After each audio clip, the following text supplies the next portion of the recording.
పెళ్ళి అనగానే పూర్వంలో అబ్బాయి కానీ అమ్మాయి కానీ జీలకర్ర బెల్లం పెట్టుకున్నప్పుడే చూసుకుంటారు. ఒకరినొకరు చూసుకోవడం అనేది సాంప్రదాయం అని అప్పుడు అనేవారు. కానీ ఇప్పుడు ఈ కాలంలో ఏదైతే వాళ్ళు జీలకర్ర బెల్లం పెట్టుకుంటున్నారో ఆ లుకింగ్ అన్నది వాళ్ళు చూసుకోవడం కన్నా కెమెరా వైపు చూసుకోవడం కూడా వస్తుంది.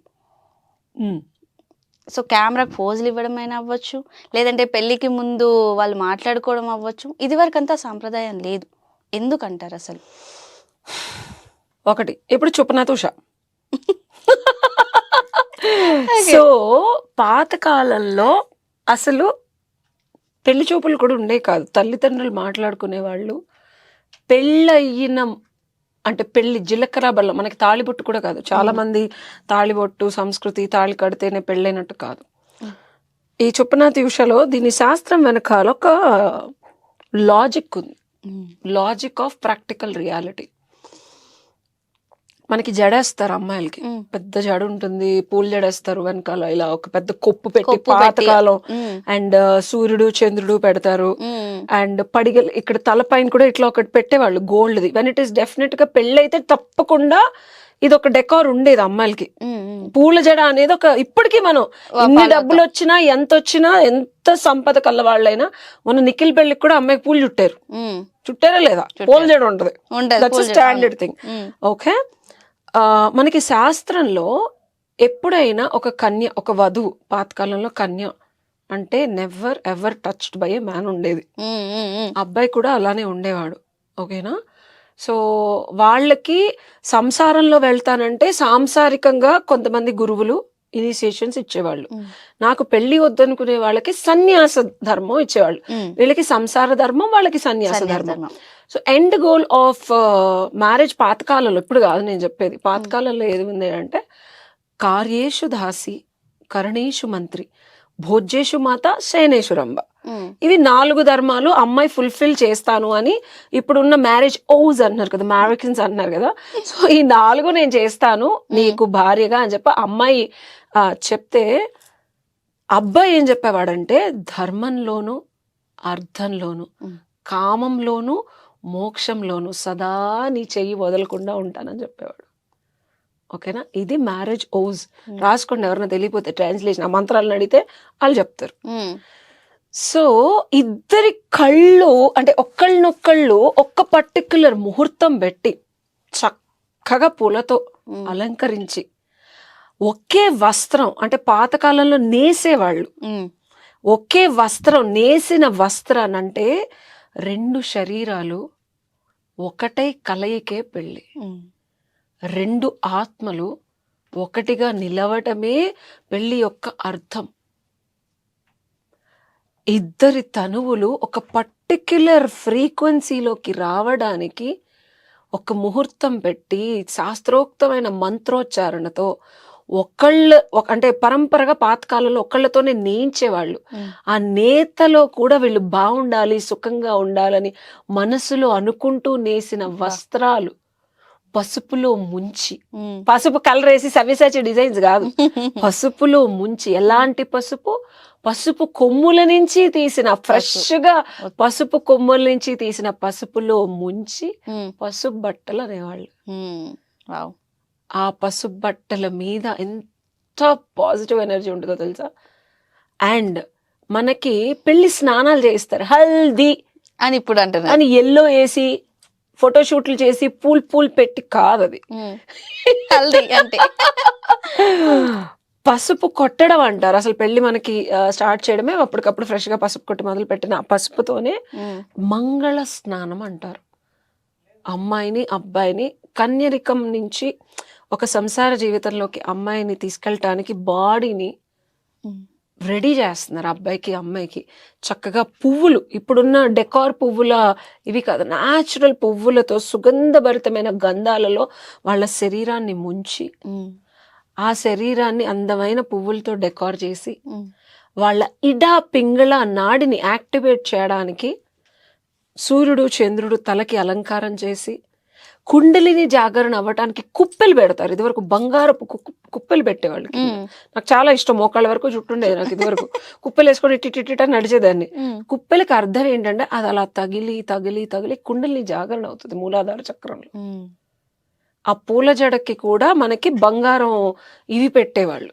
సో కుండలిని జాగరణ చేయడానికి కావలసినవన్నీ సంసిద్ధంగా శరీరాన్ని మనసుని గురువులతో ఆత్మలో ఆ ప్రాణశక్తిని ప్రవహించేలాగా ఇద్దరిలో చేసి మంత్రోచ్చారణతో ఒక పట్టు వస్త్రం ఇద్దరికి కనిపించకుండా కట్టి మంత్రాల ఉచ్చారణ వల్ల ఇద్దరి శక్తి మూలాధారం నుంచి సహస్రారం వరకు జుప్పున లేచేలా చేసే ఒక ఫిజికల్ ప్రక్రియ. జీలకర్రని బెల్లంలో కలిపితే ఆ మంత్రోచ్చారణకి కుండలిని శక్తి అలా వెన్నుపాములోంచి వెలిస్తే సప్పన పద్యలో తెర తీస్తే చూసుకునే ఇద్దరి కళ్ళల్లోంచి జాగరణమైన కుండలిని ఒకళ్ళ కళ్ళల్లోంచి ఇంకొకళ్ళకి వెళ్ళి ఆ ప్రాణశక్తి సెక్షువల్ ఎనర్జీ మళ్ళీ ఈ అమ్మాయి కుండలిని లేచి ఈ అబ్బాయి కళ్ళల్లోంచి ఆ అబ్బాయి సెక్షువల్ ఎనర్జీ సెంటర్కి వెళ్ళి ఈ అబ్బాయిది లేచి అమ్మాయి సెక్షువల్ ఎనర్జీ సెంటర్కి వెళ్తే ఇద్దరూ మానసికంగా శారీరకంగా ఆత్మపరంగా జాగృతమైన కుండలి ఎనర్జీ నిమిలీకృతం అయ్యి.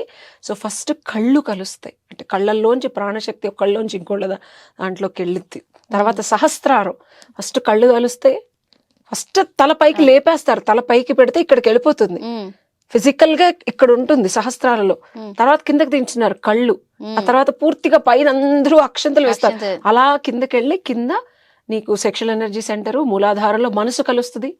తర్వాత ఆ ఇద్దరు పంచాలని ఈ రెండు చక్రాలు కలిస్తే అలా ఒక్కొక్కటి కింద కలిసిన తర్వాత కంప్లీట్ గా కిందకి వెళ్ళిన తర్వాత కాళ్ళు దొక్కిస్తారు. తెలుసా ఎందుకు దొక్కిస్తారు? ఊరందరూ పని పాటలేదు, ఊరికి కాళ్ళు దొక్కోవడం ఏంటి? తల పైన పెట్టిన చెయ్యి తల నుంచి పాదం వరకు ఈ అమ్మాయిని కొన్ని వేల లక్షల మంది ముందు నేను ముట్టుకుంటున్నాను.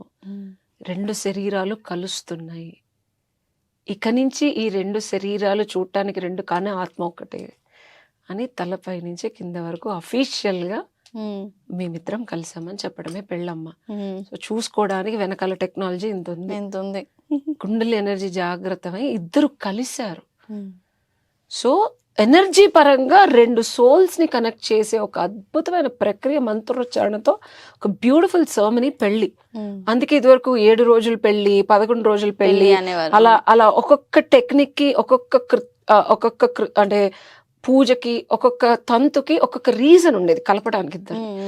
అప్పుడు అసలు నువ్వు ఎంత మందితో కలిసి ఉన్నా, ఎన్ని తిట్లు తిట్టుకున్నా, ఎన్ని కొట్లు కొట్టుకున్నా, సుఖంగా సంతోషంగా జీవితాంతం 10-15 మంది పిల్లల్ని కంటూ వాళ్ళ సిరిని సంపదని పెంచుకుంటూ సంస్కృతికి వాళ్ళకి కుదిరినంత, సొసైటీకి సంస్కృతికి వచ్చిన అతిథులకి కుదిరినంత సాయం చేస్తూ వీళ్ళు ముక్తి మార్గంలో భగవంతుడికి పూజలు పునస్కారాలు చేసుకుంటూ భగవంతుడిని చేరుకోవడానికి ప్రయత్నించే యత్నమే పెళ్లి. సూపర్ మా. ఈ కెమెరాస్ కూడా ఏమైనా కెమెరాస్ అనేది ఇప్పుడు వచ్చిన అడ్వెంట్ అమ్మ. వాళ్ళిద్దరు వాళ్ళు చూపులు అంటే ఒకళ్ళ మీద ఒకళ్ళు కనెక్ట్ అవ్వకుండా ఉండటం వల్ల చంపేద్దామా, చచ్చిపోదామా, ఇంకో బాయ్ ఫ్రెండ్ తో తిరుగుదామా, అక్కడ ఎవడున్నాడు ఆడేదో బాయ్ ఫ్రెండ్ ఉంటాడో గర్ల్ ఫ్రెండ్ దాని వస్తా ఉంటాడు, ఎక్కడ ఎనర్జీ అంతా వెళ్ళి ఆడికి సెట్ అవుతుంది. వేసేస్తున్నారు వెళ్ళి. ఉన్న వాళ్ళకి సెట్ అవ్వాల్సింది వేరే వాళ్ళకి సెట్ అవుతుంది. అంతే, ఎవరితో సెట్ అయితే ఎనర్జీ వాళ్ళతో వెళ్ళిపోతుంది. నైస్ మ్యామ్, నాకు కావాల్సిన ఆన్సర్ అయితే నిజంగా వచ్చింది చెప్పాలండి. అంటే ఇప్పుడు జరుగుతున్న దారుణాలు కానీ ఇప్పుడు మన ఏవైతే ట్రెండీ టాపిక్స్ అని చూస్తున్నామో మరీ దారుణంగా తయారైపోయాయి మ్యామ్. అంటే ఇది రీజన్ అని ఇప్పుడే అంటే సరదా పక్కన పెడితే భార్గవి, అసలు వీళ్ళు కలయిక అయ్యే వరకు ఉన్నట్ల పచ్చి చెప్పాలండి. మన పెద్దవాళ్ళు ఏదైనా ఒకటి చెప్పారంటే మనకి ఏమీ తెలియపోయినా గుడ్డిగా నమ్మంట. నేను శాస్త్రంలో ఏదన్నా రాసుంది మనకి, మీదంతా చుప్పనాది వ్యవహారాలండి, ఇవన్నీ ఎవరు చేస్తారు అంటారు మా బ్రాహ్మణులు అందరూ. ఇవంతా స్టూపిడిటీ, అసలు చదువుకున్న వాళ్ళు ఇవేం చేయకూడదు అంటే, ఏం చదువుకున్నాను, నీ లైఫ్ ఎట్లుంది, నీ మెంటల్ కండిషన్ ఎట్లుంది, నీ స్ట్రెస్ బస్టర్స్ ఏంటి, వెళ్ళి పబ్లిక్ వెళ్ళి అమ్మాయిలతో డాన్స్ చేసి తాగడమా? Where is your communication with your mom and dad? అమ్మ బాబులతో ఎట్లా మాట్లాడుతున్నావు? తల్లిదండ్రుల కన్నా మించిన దైవం లేదు. ఇప్పుడు తల్లి అలా అనుకుంటే అమ్మాయి చంపేసేదా?